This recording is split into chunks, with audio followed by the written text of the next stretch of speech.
ನಮ್ಮ ಸಂಸ್ಕೃತಿ ಕಲೆಯ ತವರೂರು. ಗಂಡು ಮೆಟ್ಟಿದ ನಾಡಿನಲ್ಲಿ ರುದ್ರಾಭಿಷೇಕಂ ಚಿತ್ರದ ಹಾಡು ಬಿಡುಗಡೆ ಮಾಡುತ್ತಿದ್ದಾರೆ. ನಾನು ಈ ಕಾರ್ಯಕ್ರಮಕ್ಕೆ ಬರಬೇಕೆನ್ನುವುದು ಅಜ್ಜನ ನಿರ್ಧಾರವಾಗಿತ್ತು. ಕನ್ನಡ ಚಿತ್ರರಂಗ ದೊಡ್ಡ ಮಟ್ಟಕ್ಕೆ ಬೆಳೆಯುತ್ತಿದೆ. ಹಿಂದಿ ಇಂಗ್ಲಿಷ್ ಚಿತ್ರಗಳಿಗೆ ಕಾಂಪಿಟೇಷನ್ ಮಾಡುವಂಥ ಸಿನಿಮಾಗಳು ಇಲ್ಲಿ ನಿರ್ಮಾಣವಾಗುತ್ತಿವೆ. ಕನ್ನಡ ಚಿತ್ರಗಳನ್ನು ಥಿಯೇಟರಿನಲ್ಲೇ ನೋಡಿ ಎಂದು ಮಾಜಿ ಮುಖ್ಯಮಂತ್ರಿ ಸಂಸದ ಜಗದೀಶ್ ಶೆಟ್ಟರ್ ಹುಬ್ಬಳ್ಳಿ ಜನತೆಗೆ ಕರೆ ಕೊಟ್ಟರು. ಸಿದ್ಧಾರೂಢ ಮಠದ ಆವರಣದಲ್ಲಿ ರುದ್ರಾಭಿಷೇಕಂ ಚಿತ್ರದ ಆಡಿಯೋ ಬಿಡುಗಡೆಗೊಳಿಸಿ ಅವರು ಮಾತನಾಡುತ್ತಿದ್ದರು. ಕನ್ನಡ ನಾಡಿನ ಸಾಂಸ್ಕೃತಿಕ ಪರಂಪರೆಗಳಲ್ಲೊಂದಾದ ವೀರಗಾಸೆ ಕಲೆಯನ್ನು ಆರಾಧಿಸುತ್ತಾ ಬಂದ ಕುಟುಂಬ ಹಾಗೂ ವೀರಭದ್ರ ದೇವರ ಇತಿಹಾಸ ಹೇಳುವ ರುದ್ರಾಭಿಷೇಕಂ ಚಿತ್ರಕ್ಕೆ ವಸಂತ್ ಕುಮಾರ್ ಕಥೆ, ಚಿತ್ರಕಥೆ, ಸಂಭಾಷಣೆ ಬರೆದು ನಿರ್ದೇಶಿಸಿದ್ದಾರೆ. ವಿಜಯ ರಾಘವೇಂದ್ರ ನಾಯಕನಾಗಿ ನಟಿಸಿರುವ ಈ ಚಿತ್ರದ 2 ಹಾಡುಗಳ ಬಿಡುಗಡೆ ಸಮಾರಂಭ ಸಿದ್ಧಾರೂಢ ಮಠದ ಆವರಣದಲ್ಲಿ ನೂರಾರು ಅಭಿಮಾನಿಗಳ ಸಮ್ಮುಖದಲ್ಲಿ ನೆರವೇರಿತು. ಮಾಜಿ ಮುಖ್ಯಮಂತ್ರಿ ಜಗದೀಶ್ ಶೆಟ್ಟರ್ ಇಂದಲ್ಲ ನಾಳೆ ಎಂಬ ಹಾಡಿಗೆ ಚಾಲನೆ ನೀಡಿದರು. ವಿಜಯ ರಾಘವೇಂದ್ರ ಮಾತನಾಡಿ, ಸಿದ್ಧಾರೂಢ ಮಠ ನಮ್ಮ ಕುಟುಂಬಕ್ಕೆ ಹೊಸದಲ್ಲ. ಇದು ರಾಜಕುಮಾರ್ ಮಾಮನ ಹೃದಯಕ್ಕೆ ಬಹಳ ಹತ್ತಿರವಾದ ಸ್ಥಳ. ಶಿವಣ್ಣ ಅಪ್ಪು ಮಾಮ ಎಲ್ಲರಿಗೂ ಇದು ಪ್ರಿಯವಾದ ಜಾಗ. ವೀರಗಾಸೆ ಕಲಾವಿದನ ಪಾತ್ರ ಮಾಡುವುದು ತುಂಬಾ ಚಾಲೆಂಜ್ ಆಗಿತ್ತು. ಅನುಭವಿಸಿ ಮಾಡಿದ್ದೇನೆ. ನನ್ನ ಪೂರ್ವಜರ ಕಾಲದಲ್ಲಿ ನಡೆದ ಘಟನೆ ಈಗಿನ ಕಾಲದ ವ್ಯಕ್ತಿಗೆ ಕನೆಕ್ಟ್ ಆಗುತ್ತಾ ಹೋಗುತ್ತದೆ. ಇಲ್ಲಿ ತಂದೆ ಮಗನಾಗಿ 2 ಪಾತ್ರದಲ್ಲಿ ನಟಿಸಿದ್ದೇನೆ ಎಂದರು. ವಿ ಮನೋಹರ್ ಮಾತನಾಡುತ್ತಾ, ಮಾಜಿ ಸಿಎಂ ಜಗದೀಶ್ ಶೆಟ್ಟರ್ ನಮ್ ಜತೆ ಇದ್ದಾರೆ. ತುಂಬಾ ಸರಳ ಸಜ್ಜನಿಕೆಯ ವ್ಯಕ್ತಿ. ನಿರ್ದೇಶಕ ವಸಂತ್ ಕುಮಾರ್ ನನಗೆ ಬಹಳ ದಿನಗಳಿಂದ ಗೊತ್ತು. ನಿರ್ಮಾಪಕರು ನವರತ್ನಗಳ ಹಾಗಿದ್ದಾರೆ. ಇವರು ವರ್ಷಕ್ಕೂ ಹೆಚ್ಚು ಕಾಲ್ ನಮಗೆ ಅನ್ನ ಹಾಕಿದ್ದಾರೆ. ಒಮ್ಮೆಯೂ ಭಿನ್ನಾಭಿಪ್ರಾಯ ಇಲ್ಲದೆ ಸಹಕರಿಸಿದ್ದಾರೆ. ಇಂಥ ನಿರ್ಮಾಪಕರು ಗೆಲ್ಲಬೇಕು. ಈ ಚಿತ್ರವನ್ನು ಎಲ್ಲರೂ ಚಿತ್ರಮಂದಿರದಲ್ಲೇ ನೋಡಿ ಎಂದರು. ಪ್ಯಾನ್ ಇಂಡಿಯಾ ಕ್ರಿಯೇಷನ್ಸ್ ಮೂಲಕ K N. Manjunatha, N. Jayaramappa, K. Venkatesha, B. Chidanandamurthy, Suresh Babu, B K. Ashwathanarayana, M. Shivakumar, K S. Ravikumar, Kusuma Vasanth Kumar ಹೀಗೆ 9 ಜನ ಸೇರಿ ಈ ಚಿತ್ರ ನಿರ್ಮಿಸಿದ್ದಾರೆ. ವಿಜಯ ರಾಘವೇಂದ್ರ ವೀರಗಾಸೆ ಕುಟುಂಬದ ತಂದೆ ಮಗನಾಗಿ ದ್ವಿಪಾತ್ರದಲ್ಲಿ ನಟಿಸಿದ್ದಾರೆ.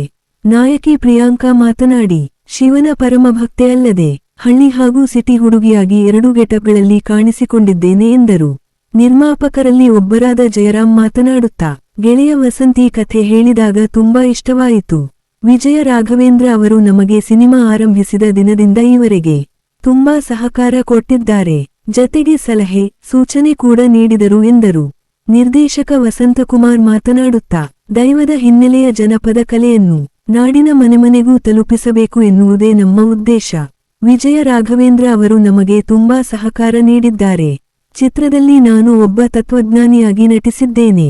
ತಂದೆ ಮಗ 2 ಪಾತ್ರಗಳ ಜತೆ ಇಡೀ ಚಿತ್ರದಲ್ಲಿ ಸಾಗುವ ನನ್ನ ಪಾತ್ರಕ್ಕೆ 2 ಗೆಟಪ್ ಇದೆ ಎಂದು ಹೇಳಿದರು. ದೇವನಹಳ್ಳಿ ಹಾಗೂ ಕರಾವಳಿಯ ಗೋಕರ್ಣ, ಹೊನ್ನಾವರ, ಕುಮಟ, ಅಬ್ಬಕ್ಕ ಫೋರ್ಟ್ ಅಲ್ಲದೆ ಅಘನಾಶಿನಿ ಹಿನ್ನೀರಿನ ಈವರೆಗೆ ಯಾರೂ ಚಿತ್ರೀಕರಿಸದ ಲೊಕೇಶನ್ನಲ್ಲಿ 50ಕ್ಕೂ ಹೆಚ್ಚು ದಿನಗಳವರೆಗೆ ನಮ್ಮ ಚಿತ್ರದ ಚಿತ್ರೀಕರಣ ನಡೆಸಲಾಗಿದೆ. ನಮ್ಮ ನಾಡಿನ ಜನಪದ ಹಿನ್ನೆಲೆ ಇಟ್ಟುಕೊಂಡು ನೂರಾರು ವರ್ಷಗಳ ಇತಿಹಾಸ ಇರುವ ವೀರಗಾಸೆ ಕಲೆಯ ಮಹತ್ವ ಮತ್ತು ಇತಿಹಾಸವನ್ನು ಈ ಚಿತ್ರ ಹೇಳುತ್ತದೆ. ಈ ಕಥೆಯ ಮೂಲಹಂದರ ವೀರಭದ್ರ ದೇವರು.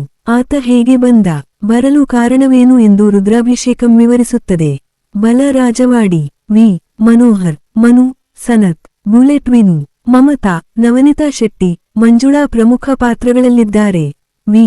ಮನೋಹರ್ ಅವರ ಸಂಗೀತ, ಮುತ್ತುರಾಜ್ ಅವರ ಛಾಯಾಗ್ರಹಣ ಈ ಚಿತ್ರಕ್ಕಿದೆ. ನಿರ್ಮಾಪಕ ಚಿದಾನಂದ್ ಮಾತನಾಡಿ, ನಾಡಿನ ಕಲೆ ಮತ್ತು ಸಂಸ್ಕೃತಿಯನ್ನು ಬಿಂಬಿಸುವ ಕಥೆ ಇಟ್ಟುಕೊಂಡು 9 ಜನ ನಿರ್ಮಾಪಕರು ಕನ್ನಡ ಚಿತ್ರರಂಗವನ್ನು ಉಳಿಸಬೇಕೆಂಬ ನಿಟ್ಟಿನಲ್ಲಿ ಈ ಸಿನಿಮಾ ಮಾಡಿದ್ದೇವೆ ಎಂದರು. ನಿರ್ಮಾಪಕರಲ್ಲೊಬ್ಬರಾದ ಜಯರಾಮ್ ಮಾತನಾಡಿ, ಈ ಸಿನಿಮಾ ಆಗಲು ನಿರ್ದೇಶಕ ವಸಂತ್ ಕಾರಣ. ವಿ. ಮನೋಹರ ಅವರು ಸಿನಿಮಾ ಶುರುವಾದಾಗಿನಿಂದ ನಮ್ಜತೆ ಇದ್ದು ಸಹಕಾರ ನೀಡಿದ್ದಾರೆ ಎಂದರೆ ಇದು ಸ್ನೇಹಿತರಿಗೋಸ್ಕರ ಸ್ನೇಹಿತರೇ ಸೇರಿ ಮಾಡಿರೋ ಚಿತ್ರ ಎಂದು ಶಿವಕುಮಾರ್ ಹೇಳಿದರು. ನಿರ್ದೇಶಕ ವಸಂತ್ ಮಾತನಾಡುತ್ತಾ, ಮನೋಹರ್ ಅವರು ಈ ಸಿನಿಮಾದಿಂದ ನನ್ನನ್ನು ಸಾಹಿತಿಯಾಗಿ ಮಾಡಿದರು. ಅಮಿಕಾ ಆಡಿಯೋ ಮೂಲಕ ಸಾಂಗ್ ಬಿಡುಗಡೆಯಾಗಿದೆ. ಈ ಸಿನಿಮಾ ಒಂದು ಹಬ್ಬದೂಟದಂತಿದೆ.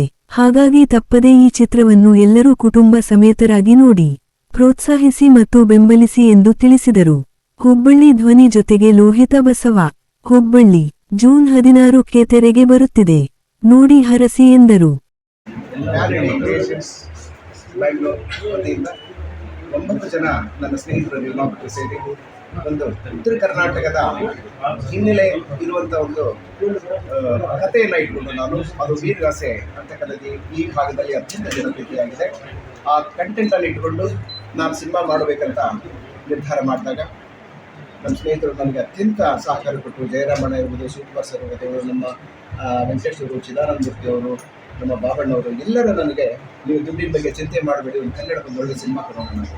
ಕನ್ನಡ ಅಂತಂದರೆ ಕೇವಲ ಮಾತಲ್ಲಿ ಆಡಿದರೆ ಕನ್ನಡ ಉಳಿಯುವಂಥದ್ದಲ್ಲ, ಮತ್ತೇನು ಮಾಡಬೇಕು ಅಂತ ಕೇಳಿದೆ. ಇಲ್ಲ, ಚಿತ್ರಗಳ ನಿರ್ಮಾಣ ಮಾಡೋಣ, ಸಾಹಿತಿಗಳಿಗೆ ಬುಕ್ಕನ್ನು ಬರೆದು ಕನ್ನಡ ಉಳಿಸುವ ಪ್ರಯತ್ನ ಮಾಡ್ತಾರೆ, ಕಲಾವಿದರಿಗೆ ಕನ್ನಡ ಸಿನಿಮಾಗಳಲ್ಲಿ ನಟನೆ ಮಾಡಿ ತಮ್ಮ ಅಭೂತಪೂರ್ವ ಅಭಿನಯ ಮುಖಾಂತರ ಕನ್ನಡವನ್ನು ಪರಿಚಯಿಸ್ತಾರೋ ಹಾಗೆ ನಿರ್ಮಾಪಕರು ಕೂಡ ನಾವು ಕನ್ನಡ ಸೇವೆಯನ್ನು ಮಾಡಬಹುದು, ಹಣ ಉಳಿದ ಮುಖಾಂತರ ಮಾಡ್ಬೋದು ಅಂತ ಹೇಳಿದಾಗ ನನಗೆ ಅವರಲ್ಲಿರ್ತಕ್ಕಂಥ ಕನ್ನಡದ ಬದ್ಧತೆ ಮತ್ತು ಕನ್ನಡದ ಪ್ರೀತಿ ನನಗೆ ಬಹಳ ಖುಷಿಯಾಯಿತು.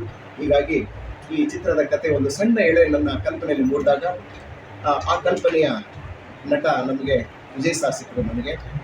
ನಾನು ಅತ್ಯಂತ ಪ್ರೀತಿಯಿಂದ ಅವರ ಸಿನಿಮಾಗಳನ್ನ ಅವರ ಎಲ್ಲ ಸಿನಿಮಾಗಳನ್ನ ನೋಡಿದ್ದೀನಿ ನಾನು. ಸೊ ಹಾಗಾಗಿ ಅವರನ್ನು ಆಯ್ಕೆ ಮಾಡ್ಕೋಬೇಕು ಅಂದ್ಕೊಂಡೆ. ಆಮೇಲೆ ಹಾಗೆ ಒಂದು ಮುದ್ದಾಗಿರೋದು ಡಾಲ್ ಬೇಕಿತ್ತು ನನಗೆ. ಆ ಡಾಲ್ ಹುಡುಕ್ತಾ ಇದ್ದೆ. ಸೊ ಆಮೇಲೆ ಆ ಡಾಲು ನೀವು ಹುಡುಕೋ ಡಾಲ್ ನೋಡಲ್ಲಿ ಇದೇ ಅಂತ ಬಿಟ್ಟು ನನಗೆ ನಮ್ಮ ಸ್ನೇಹಿತರು ಮತ್ತು ಯಾರು ನಾಗೇಂದ್ರ ಅವರು ಮತ್ತು ನಮ್ಮ ಸಾರ್ ಹೇಳಿದಾಗ ಹೋದಾಗ ನನ್ನ ಮನೆಗೆ ನಾನು ಹೋಗಿ ನಮ್ಮ ಮಗುನು ಅಥವಾ ನಮ್ಮ ಸಂಬಂಧದವ್ರನ್ನ ಮಾತಾಡಿಸೋ ಸುಲಭವಾಗಿ ನಾನು ಮಾತಾಡಿ ಹೇಳಿದಾಗ ಅವ್ರ ಕತೆ ಕೇಳಿದರು. ಇಲ್ಲ, ನಾನು ಚಿತ್ರದಲ್ಲಿ ಅಭಿನಯಿಸ್ತೇನೆ, ನಾನು ಆ್ಯಕ್ಟ್ ಮಾಡ್ತೇನೆ ಅಂತ ಹೇಳಿದ್ರು. ಇದರಲ್ಲಿ ಭಿನ್ನವಾದಂಥ 2 ಪಾತ್ರಗಳು ಅವರು ಮಾಡ್ತಾ ಇದ್ದಾರೆ. ಆಮೇಲೆ ಸಾರ್ ಅದು ಹುಬ್ಳಿನಲ್ಲಿ ಮೊದಲನೇ ಸಾರಿ ಬರ್ತಾ ಇರೋದು.